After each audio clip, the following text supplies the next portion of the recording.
Hi, it's Tony Robbins. Happy New Year. Listen, how's your new year coming out so far? I know it's early. It's January 15th, and I thought I'd send you out this little video message because you know what that day means, don't you? January 15th is the cutoff. Statistics show that 95% of the people that actually made a New Year's resolution have already broken it by today. And that's if you even made a resolution. Now, if you're the exception to that, I'm thrilled for you, and I support you, and I say keep rocking it. But if you've missed, maybe I could drop you a quick little message or two here that can help you not only recover, but get way beyond just making some New Year's resolution and make some real lasting change in your life. I mean, think about it. Most people don't even make a resolution anymore. Why? Because they've made them from years and years and years, and they know they're not going to follow through. So after a while, who wants to disappoint yourself? Who wants to be upset with yourself? Why even bother to set a new standard for this year? You know it's going to be the same as last year. If you're the kind of person watching this right now and you've actually opened this email and you haven't shut me off already, then obviously that's not you. So the question is, what is it that makes us even want to make a resolution? I mean, it's an interesting question. Why is it at the beginning of a year we have this tradition, but it goes beyond tradition. It's something inside of us that makes us want to make things better. And I think part of it is the calendar gives us this idea that we could have a fresh start, that we can start from fresh and have this great victory. And it's really, the calendar itself is quite arbitrary. It's wonderful to use it, but if you didn't use it effectively, let's use the calendar to serve you today. Let's just see, what does it really take to make this thing happen? Because there's no denying that inside of you, the only thing that's going to make you happy in the year ahead and the decades ahead is going to be having you have an experience where on a regular basis, you feel like your life is making progress. If there's one thing I teach, and I want to remind you of it, it's really simple. Getting things is not going to make you happy. That's good news in a tough economy. It's a good reminder. It doesn't matter what you get. Doesn't matter whether it be money or opportunity. All those things might excite you for the moment. Even a relationship, as magnificent it may be, might be exciting for a while. But if you don't keep growing, that relationship isn't going to stay exciting. So the secret to real happiness is progress. Progress equals happiness. And if we can make progress on a regular basis, we feel alive. And that's why at the beginning of the year, we get this thing like, okay, I can have this fresh start. I could really do what my soul desires. I could expand. I could grow. I could improve. I could change. Or maybe better than change, I could progress. See, think about that. Progress is an aliveness to it, doesn't it? You don't have to work at changing. People say all the time now, well, I'm working on changing. Don't worry about it. You don't have to work on changing. Change is automatic. Your body's going to change whether you want it or not as the years go by. And no matter how hard you work, there's going to be some changes going on there. The economy is going to change no matter what you want it to do. The weather is going to change. Relationships are going to change. Everything in life is always changing. We don't have to work on change. Change is automatic, but progress is not. So if you want to make real progress, then you really got to look at your life in a different way. You got to say, I got to take control of this process and not just hope it's going to work out like people do who make a resolution. Because really, isn't that what they're really doing at the beginning of the year? They're saying, well, here's my resolutions for the year, and they really basically tell you their wishes. It's their wish list. It's what they hope it all comes together. And then they call it a resolution, but they don't know what a resolution is. When you resolve something, to have a resolution is to resolve it. When you've resolved, this is how it's going to be. That's when you cut off any possibility except the thing you've committed to. It's like the old adage, if you want to take the island, you burn the boats. Because when you burn those boats, there's no going back. You're going to find a way to make things work. And most people, they're stating what they hope will come together. And if it doesn't happen, then they're disappointed, but they're not too disappointed because they're not too vested. What does it take to successfully create a lasting change in your life? To not only have a New Year's resolution you follow through on, but really have a lasting change? Well, the first step for lasting change is very much like making a New Year's resolution. Fundamentally, it's the same. The first step is you got to have a vision for what it is you really, truly want. Not what you think you want or what you should have. I mean, what are most people's New Year's resolutions? I'm going to stop eating sugar. I'm going to stop smoking. I'm going to lose 10 pounds. The problem with that is it's not very inspiring for most people. It's not telling you what you're going to get. It's only what you're not going to do. And it's kind of hard to have you move forward with that. A vision is about what you're here to create. A vision that really works is one that excites you. If you say, well, my resolution, my goal, my outcome for this month, this week, this year is to lose X number of pounds, that's okay, but it's not very compelling. It has to be a compelling vision. It's got to have something that has the power to pull you, not something you have to push yourself to do. Those are two different kinds of motivation. Push requires willpower, and willpower never lasts. What will last is pull. Having something so exciting, so attractive, something you desire so much that you have a hard time going to sleep at night and you get so up early in the morning to rock it and take it to the next level. That's what you're looking to create. And that isn't easy to get. But one of the reasons we do seminars and events and we say, why do that? Why not just read a book or something? Is because when you get in an environment where you're with people that are being put in a peak state, like when you're going to a sporting event, if you watch a sporting event at home, it might have a certain level of excitement. But when you're in a stadium with 50,000 people, suddenly it has a whole different level of intensity. And we feel that. And the bottom line of our follow-through comes down to our emotional intensity. In a different state of mind, you're going to come up with a much better and a more exciting vision than if you're sitting on the couch going, okay, what are my new resolutions for this year? And you're doing it the morning after the new year has started and you're a little inebriated. And the football game's on in the background. Probably not going to have the power of focus there. Probably not going to have the power of the energy to create something that's going to pull you for this year. And you got to do that. So it's got to be a vision that's compelling. Something that it's going to be a gift to make sure that it happens. And also, along with that compelling vision, you got to have strong enough reasons that you're going to follow through when the going gets tough. That's one of the biggest things missing for most people. They say, this is what I want to do. It's not very exciting. It's not very compelling. But most importantly, they don't have strong enough reasons to push themselves through what's going to be necessary to get that dream, to get that goal when the inevitable challenges come up. When you're starving, hungry, and you're trying to go on a diet, right? When you got no time and you're stressed out and you haven't worked out still, and that's what you're supposed to do. When the economy gets tight and what you thought you're going to do doesn't work, and so you give up on the goal instead of finding another way to get there. You don't let the fear take you over if you've got strong enough reasons. Those reasons can be positive, or those reasons can also be negative. They can be, if I don't do this, this is going to cost me. And if I do this, this is what I'm going to gain in my life. Reasons come first, answers come second. If you get a compelling vision and you got strong enough reasons that will push you through the tough times, you're going to do things other people don't do. Instead of collapsing, even if you get off target, you won't go, oh, I blew it. You'll get right back on target, make the change, make things happen. And I know you've done this in many areas of your life. Just think about it again. I'm not teaching you something really new here today. I just want to remind you of what your soul knows. You got to change, you got to improve, and you got to go through a simple process fundamentally to make that progress. First step, vision that's compelling. Second step, make sure that there's strong enough reasons to follow through.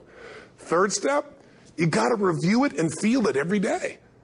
I mean, anything. Have you ever had this happen in your life? Has there been anything in your life that you've ever wanted so badly? You were so desirous of it. You had such a hunger for it that you couldn't stop thinking about it. Could have been a career move, could have been when you were a kid, a car, it could have been a relationship, it could have been anything, but you were obsessed.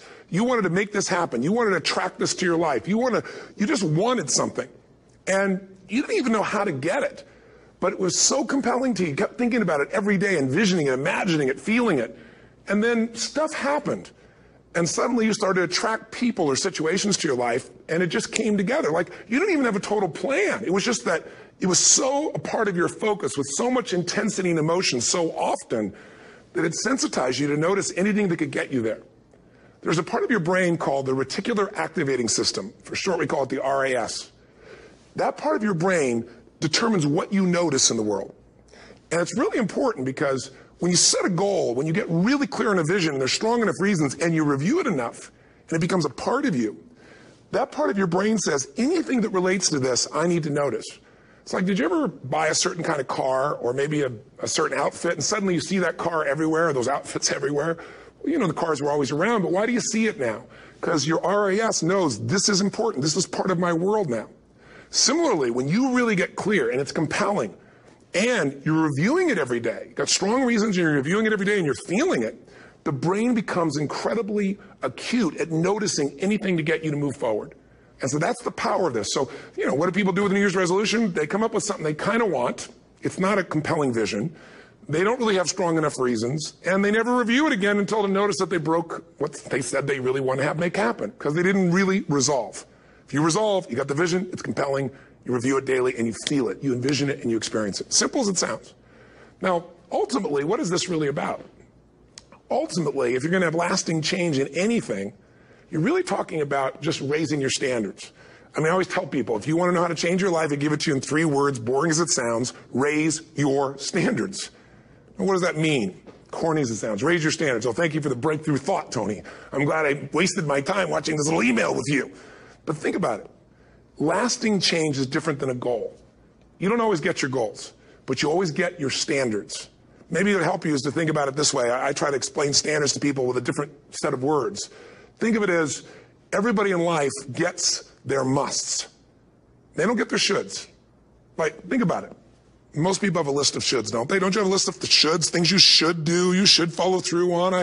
I should lose some weight, I should work out more, I should make more calls, I should respond more rapidly to my email, whatever, you know? I should get into the office earlier, I should be, more confident. Whatever your should list is, people love to have their should list be met, but it's kind of like New Year's resolutions. If it does, it's really exciting, but if it doesn't, which is most of the time, it's a little disappointing, but you kind of know it's not going to happen. But when you decide something is a must for you, an absolute must, when you cut off any possible, you say, I'm going to find the way or I'm going to make the way. Human beings, when they resolve things, when they make a real resolution inside themselves, which is they raise the standard and they make it a must, they find the way. Think about it in your own life. Haven't you had some area of your life where you raise your standard and your life has never been the same? Maybe at one time in your life you smoked cigarettes, or you did something and you did it for years and you kept trying to change it and kept telling yourself I should. And then one day something happened. Something just clicked you over. Something took you over that kind of tipping point. And inside yourself you said no more. And it was a very, very different experience, wasn't it? Something inside of you shifted. And what was a should became a must, and you've never gone back. Is there an area like that in your life you can think of?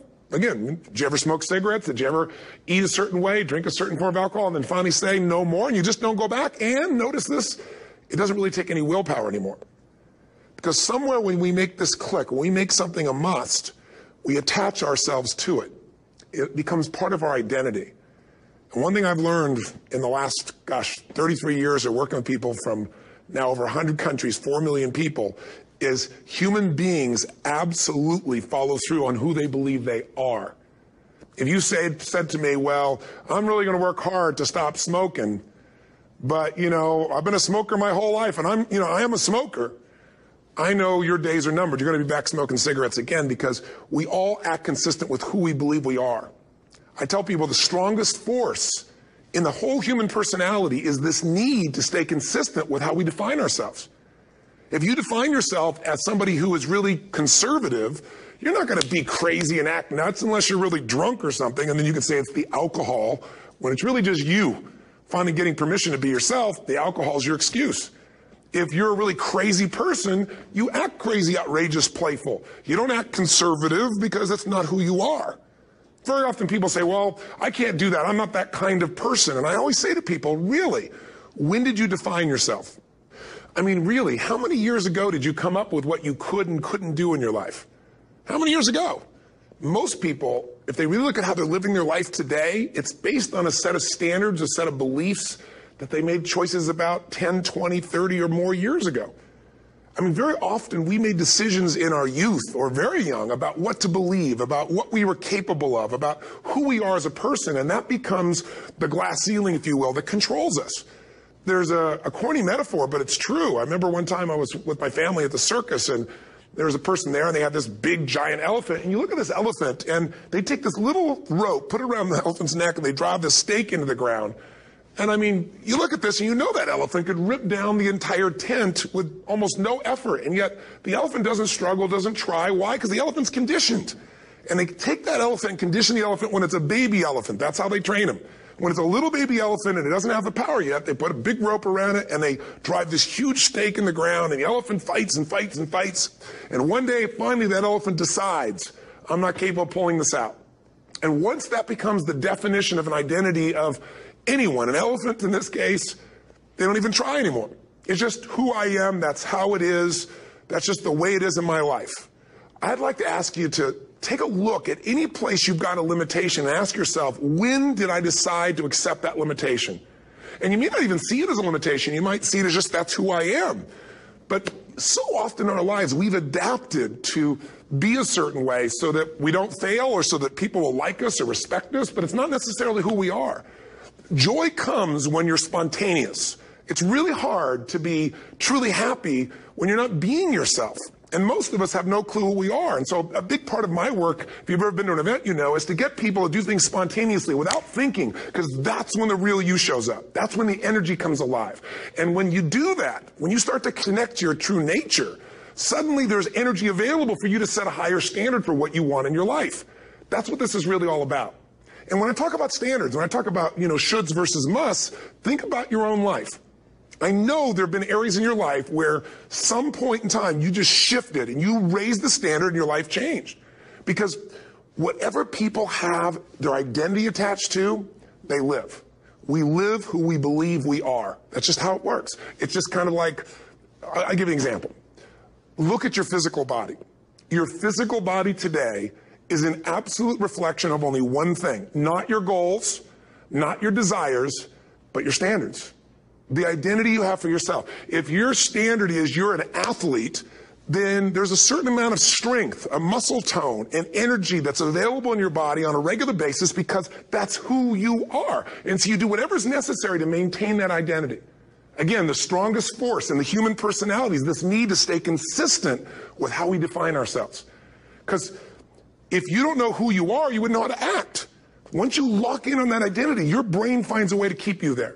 If you say, man, I'm overweight, I've always been overweight, I'm big boned, and that's the story you've got, then you're going to always find a way to get back there. That's your settling point. That's your identity. That's where things lock in. If you see somebody who's in really great shape, you ask them, do you work out? You know the answer. Yes. How often? And they'll tell you 3 times, 4 times, 5 times a week, whatever. In a seminar, I'll ask people, who here works out at least 5 days a week? And I'm stand up.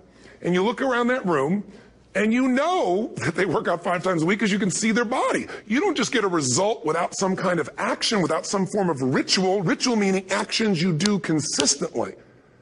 Now, do you think those people that are out there working out 5 days a week, do they have more time than you do? Or I have, or anybody else? Of course not.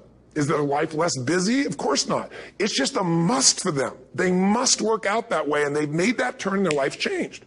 So I'm not saying you have to work out 5 days a week. I'm just saying whatever you really want, wants don't get met consistently. Standards do. Whatever you identify, this is who I am. And so it's not so much about changing your identity as it is expanding it. Deciding that, instead of your goal is to lose 10 pounds, which is not compelling, what if your vision was to get back to my fighting weight?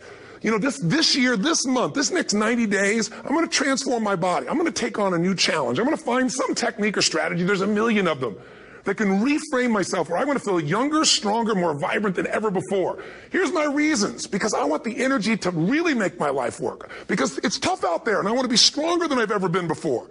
I want to go in front of the mirror, and if I'm naked, not, want to laugh. I want to look there and take a good look and go, yeah, I'm proud of whatever I see there.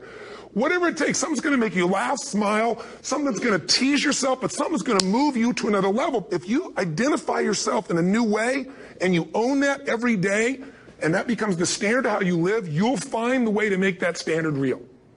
Money's the same way. Think about it. It doesn't matter what's happening, quote unquote, in the marketplace. People that make money find a way to make money no matter what, don't they? I mean, most people's standard is to pay their bills. So that's what most people find a way to do, even when economic times get tough. Most people, if that's their absolute standard, they find a way. Some people's standard is pay their bills most of the time. And so most of the time they do.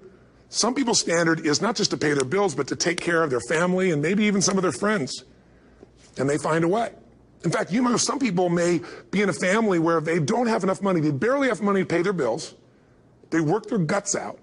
And then somebody, their mother, their father, somebody else, their sister gets ill, and there's not enough money to take care of it. Nobody else has money in the family. They don't either, but they find a way to get that money to take care of their mother or father, don't they?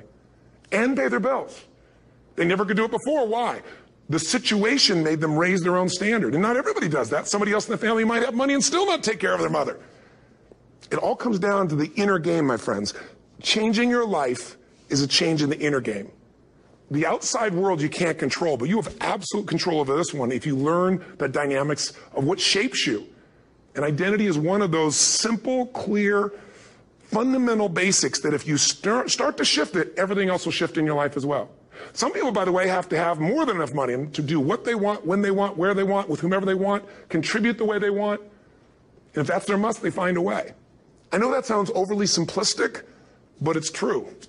You know, somebody once said you could take all the money in the world out of the hands of everybody, out of all the wealthy people in the world who are really successful, give it to other people. It wouldn't take too long. Those people would have it back in their hands. It's not because they're manipulative. It's because they have a standard. Some are manipulative, don't get me wrong, but they've got a standard of what they're going to find a way to make happen. I'm just simply saying to you, take those 3 magic words and live them. Raise your standard. And if you really want to do it, then I'll tell you the most important secret. Have you ever done this? Have you ever told yourself you're raising your standard? Okay, I'm going to go make this happen. I'm going to go make this much money. I'm going to transform my kids. I'm going to create the ultimate relationship in my life. I'm going to transform my body, whatever it is. And then you don't have strong enough reasons and you don't use it. You don't follow through. It's because you didn't back up your standards with what makes those standards real, and that's rituals. Rituals are where the power is. Whenever we do our Robbins results coaching, and we say Robbins equals results, the way we get results with people, it's the same way if you listen to my Ultimate Edge program, or back in the old days, Personal Power, or if you went to one of my seminars. You know what I do is I take these huge challenges you got and we break them down into little bite-sized steps. Little things you do each day that after you do them, you get so much momentum that it's easy to succeed. You're not overwhelmed. You have these victory day after day after day on little things. If you went through Ultimate Edge, I'm sure you learned about the hour of power, or the 15 minutes to be able to be fulfilled, or 30 minutes to thrive, where you literally just condition your body and emotion with a couple little rituals. So it doesn't matter what's going on in your world. You feel that strength, and it's not fake. It's not some pump up. It's coming from inside you, and it works. Rituals define us. See, all the results in your life are coming from your rituals. They start with a standard and then have rituals that follow it up. Like, for example, if you are where you want to be physically, you have very different rituals than if you're not where you want to be physically. If you're overweight, you and I both know you got a different ritual than if you're physically fit. Completely different.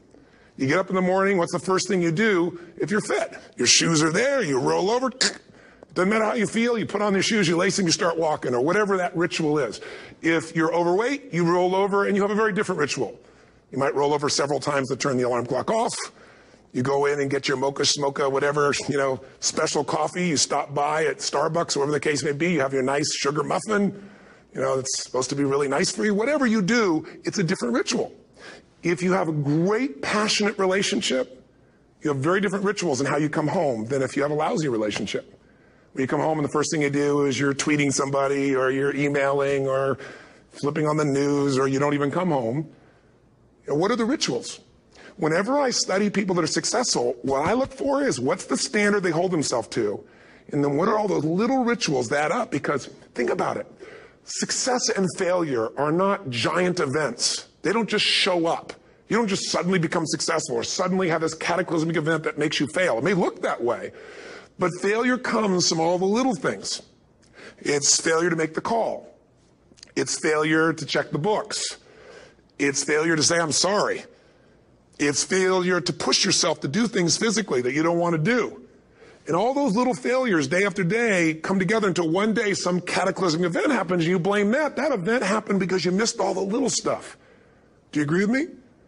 And success, by the way, is not some overnight event. It's all these little things. Success is having a vision. Success is making it compelling. Success is really seeing it and feeling it every day with strong enough reasons. Success is feeling the sense that I'm here to grow and I'm here to give something to the world more than just myself. Success is caring about other people. Success is calling and saying, I love you in the middle of the day for no damn reason. Or sending a note. That'll change your relationship. Have a ritual of something funny, playful, or a surprise you do. How many relationships are dead today because they have no surprise rituals anymore? You need to have some rituals, some cool things you do that nobody else does that gives you a better life than anybody else has. All the little stuff. That's where success comes from. In business, it comes from delivering more than anybody could imagine. All those little things add up. People go, wow, that's who I want to do business with. It's true in any area of your life. So if you look at somebody who's really successful and you think, wow, they're so amazing, they're such a genius, you got to dig underneath and you got to remember something. People are rewarded in public for what they've practiced for years in private. Myself and my business people say, how do you get up and speak? And you have no notes and you go for 3 days and nights and the room is like, everybody's wired and it's incredible. It's like a rock concert. How do you do that? How do you have that confidence? Oh, it's not confidence, it's experience now. But I did so much behind the scenes and I still do to make things right. How many people would know that since the time I was 17 years old, before I walk out on stage, still do to this day, wouldn't need to do it, but I still do it, I never walk out there without being in an absolute peak state of mind. You know, there are days my back is hurting, my throat was hurting, or I may have had a challenge, or my father passed away, and I've still got to deliver for these people because my standard is give my all every time. Every event has to be better. Talk to anybody who's been to our events for 5, 10 years, some of our trainers, and they'll say, I don't know how he does it. He always finds a way to make it better. That's not an ego thing. That's a standard in me. I have to find the way. And my ritual, though, is I prepare, I think, I gather new information, I figure out how to put something across better. What do people need? I spend time with our customers. I see what's going on. And before I get on stage each time, I have this little ritual to put myself in a state of mind. And I did it starting like 17 years old. I started doing it. I'd say, I now command my subconscious mind. And I say this out loud several times, this little phrase, set of phrases, as an incantation to kind of condition my mind and body. And I'd say, I now command my subconscious mind to direct me in helping as many people as possible today by giving me the strength and the emotion and the humor and the brevity, whatever it takes to show this person and help this person change their life now. And I started out with a person when I worked with people one-on-one, and I would do that for 45 minutes driving in my Volkswagen to go serve and coach somebody for the first time. Now I don't say that person, I say these people, and I can go out in a room of 10,000 people and deliver for 50 hours, and I do it every time I come back on stage. It's a ritual to go into peak state. Peak states don't just show up, they don't interrupt you. Great ideas don't interrupt you, you've got to pursue them. I talked to Michael Jordan, I'll never forget, at the peak of his career, and got to watch his final game, saw him backstage and spent some time with him, and it was a pretty exciting time. He was the greatest basketball player I think that ever lived and has ever lived. And I asked him, I said, you know, what sets you apart, Michael? You know, what is it? And is it God-given talent, ability, skill? What is it? And he said, Tony, you know, he said, I can shoot you straight. And you know, it's not, you know, me trying to act humble. He goes, I have a lot of talent, a lot of God-given talent, a lot of skill. I've worked really hard. But he said, really, it's my standards. He said, every day I demand more from myself than anybody else could humanly expect. I'm not competing with somebody else. I'm competing with what I'm capable of. Magic formula. Because most of us lower our standards. Why? Because who you spend time with, my friends, is who you become. One of the biggest reasons I started going to seminars when I was like 17 is I had nobody around me as a great role model. I could read about somebody, but being around people, being in that environment was very different. Finding a way to go to work with someone who lived that standard of life was very different. You get around people with low standards and you compete with it. You don't need to compete with it. It's like, okay. I mean, remember Jerry Springer? I don't know if he's still in the air, but you know, I remember he used to get people on the show and I thought, where would he find these people? And why would people watch? I'll tell you why they watch. They watch these people and go, my life's still pretty darn good compared to that person. Look at them. You don't have to change your life. All you have to do is find somebody with a lower standard and you'll feel good about yourself. But if you feel that good feeling, it's an illusion. The only thing that's going to make you happy, my friend, in this year or any other, is to step up. It's to raise the standard. It's to discover what you're capable of and feel that incredible power of pushing through whatever's holding you back and get to the other side of more of your true self. That's what this game's all about. And look at the best of the world in anything. Tiger Woods, what's his vision? To win golf tournaments? No, to be the best that ever lived. That's his goal. That's his vision. But here's what's interesting. He backs it up with rituals. If you just have a vision and you don't have the rituals, stop lying to yourself. His rituals are, he started doing things nobody did before. He went and started lifting weights. Golfers lifting weights? No way. He went out and he changed his swing when he was the best in the world because he realized in order to be the best that ever lived, he was going to have to change his swing. If you know anything about golf, you don't change your swing when you're the best. And he went and retrained himself because he has different rituals than other golfers. Now many people are modeling his rituals to get better. It's amazing. You know, you look at somebody like Michael Phelps, the 2008 swimmer, won 7, you know, only 2 people, I think, in history, if I remember correctly, that have gotten 7 gold medals in one session. And here's a guy, he's got number 6 under his belt, and he's exhausted, and he's going in for that final swim. I'm sure you remember. And how does the guy win? By 1/100th of a second. Do you think that was some massive skill that got him over the top? Or was it a standard that says, this is who I am. I am the champion. And no one is taking this from me. And somehow in those final milliseconds, 1/100th of a second, he pushed himself just beyond his competitor. But you know about Michael Phelps? What allowed him to be able to push beyond that moment is his rituals. Go study the guy. Most people who swim have these unbelievable workouts. He does 2 and 3 of those workout sessions a day. All the other swimmers in the beginning thought he was insane. You're going to overtrain, you can't do that, it's not physically possible. But he had a standard and the rituals to back it up. So here's my final message to you, because I've gotten carried away. I thought I was going to send you like a 5-minute message, but as you can see, there's no script here. It's just me going a little crazy with you. But I want to really see you get what you want this year. Don't let this year be like last. And if last year was great, still don't let it be that way. Raise the standard. If your life is perfect and extraordinary, you darn well know you're not going to be happy unless you keep making it better. That's what makes us feel alive. It's not what we get that makes us happy. It's who we become and what we're able to give because we become more. That sense of contribution is what creates the deepest meaning. So here's my assignment for you if you want one. If you want to go from conversation to some action, here's a simple thing to do. What's an area of your life right now that you really want to improve? What's an area that's important to improve? If your body's great, how about your career? If career's great, how about your relationships? Intimate one especially, or your kids, or your relationship with your creator, your spiritual side of your life. Or is it your finances?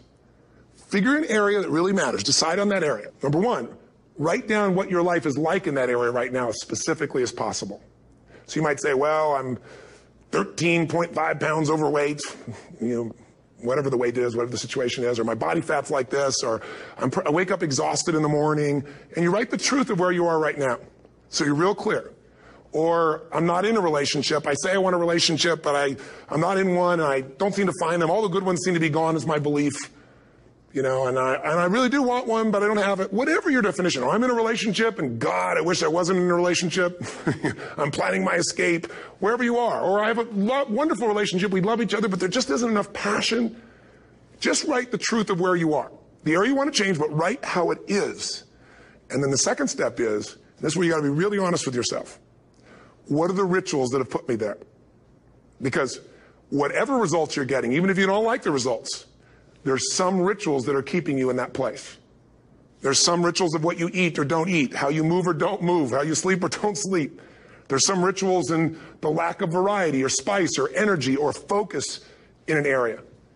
There's something you're doing, and it's usually not one thing, it's a bunch of little things that you kind of do consistently whenever you think about getting in a relationship, whenever you think about working out, whenever you think about money. You get yourself in a state of overwhelm. You start thinking about all the things you can't control. Just write down all the rituals you have, and then here's the third step. What do you want? What's your vision? And be really specific. I want to be my fighting weight. I want to be the strongest I've ever felt. I'm going to turn whatever it is, be specific. And then, last step number 4, what are the rituals that'll get you there? What would you need to do differently each morning if you're going to be that kind of energy, that kind of strength? How often would you work out? What days would you work out? What time? A ritual is something you do consistently, usually at a specific time, so it becomes automatic.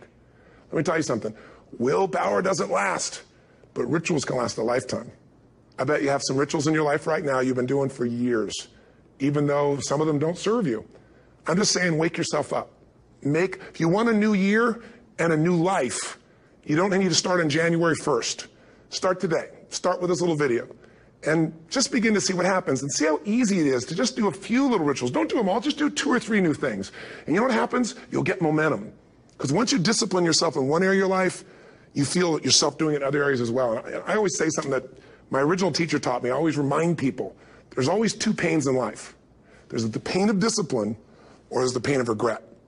And discipline weighs ounces, as my friend Jim Rohn taught me. Regret weighs tons. You don't have regret. So right now, what do you want to change? What's it really like? What are the rituals that got you there? That'll take a little homework. If you're not sure, ask the people around you. They'll tell you what your rituals are. What do I really want in depth? What are the rituals that'll get me there? And then get yourself to start a few of those actions and lock them in place. If I can help you in any way, we're here as a company to support you. Come have an event with us. Come to Unleash the Power Within or Master University, or get a coach. You can get a free coaching session if you call our company and click on something on this. We'll probably have something on it, or get a product. Or don't do anything with us, but do something with somebody, starting with you. If you make the changes in yourself, you're going to be proud this year, and no amount of money or accolades from other people can mirror the feeling of being proud of knowing you've taken back control of your life, or you've taken a great life to another level. Because once you do that, you have something you can give other people, whether it be your kids or your friends or your family. And ultimately, that's what life's about. So thanks for listening. I don't know how long I went here, but I hope this has been helpful for you. I just thought it's a new year, and I want people to be able to truly create a new life. And until I see you again, hopefully soon, or gets a chance to meet you, live strong and live with passion. And of course, God bless to you. Happy New Year.